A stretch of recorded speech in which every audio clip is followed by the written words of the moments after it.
What's up, guys? I'm Eric, and this is my garage gym.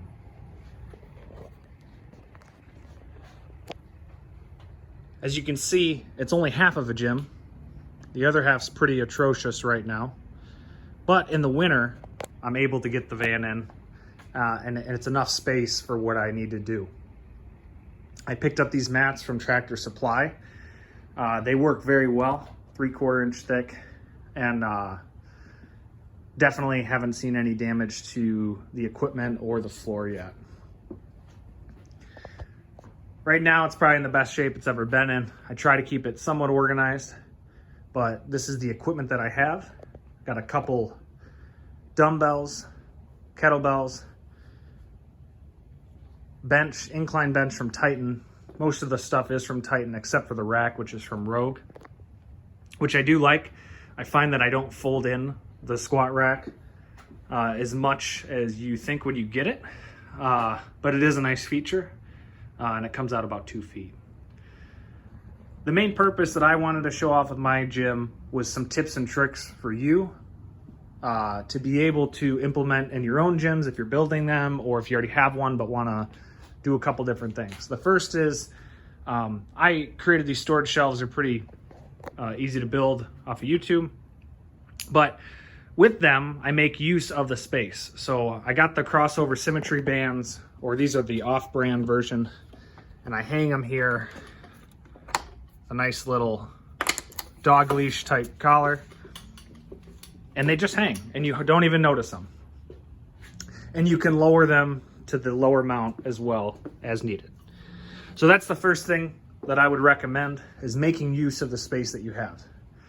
Over here, the weight plates that I have, you get a couple of screw-in pipe from your local hardware store, and you screw it into a floor flange that's mounted to the back of this. I put a 2x6 there, and I go in between the two studs, and it holds the weight really well. I have 300 pounds of plates here that can hold it very easily. The other thing I want to point out is things that you can do yourself is the box. I know Jerred has talked about building your own Plyo Box. It's fairly simple, and now you can build it fairly cheap, except the cost of wood's going up. So we'll see how long that lasts. Wall ball target, if you need it. Throw it up in your rafters between two of the studs. I do have a rower. I feel this is one of the most useful pieces of equipment, especially in the winter when I don't want to get outside and run, and can substitute my cardio for the rower. And I have a heater in the garage that we installed last winter. I'm in Michigan, so the winters in Michigan can get pretty cold, and it does the trick. Got a couple other things that I don't use as often as I would like. The dip bar is a great attachment to have for your squat rack. I do have a Rogue sled in here, a wall ball. I pull those out when needed, but for the most part, I've been pretty happy with what I have.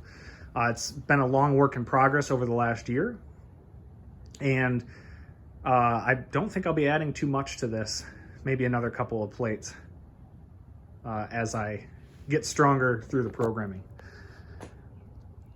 That's about it. I guess the last thing I'd say is when you're outfitting, focus on the things that you want. If you want to save space, maybe start out with a couple kettlebells. They're easy to use, and you can do a lot of different workouts with them. And they're fairly cost effective to buy and to start getting into some of the programming at Garage Gym Athlete. The barbell is the next thing. You don't necessarily have to have a squat rack at first, but you can add those things as you go along. All of the nifty gadgets and stuff, the sleds, the weight belts up here, those aren't necessary at this point. If you're first time outfitting your garage gym, get the stuff that saves space, that is pretty cost efficient. Jump rope from Rogue, PVC pipe, doing shoulder pass-throughs, stuff like that. Well, those are the tips that I have.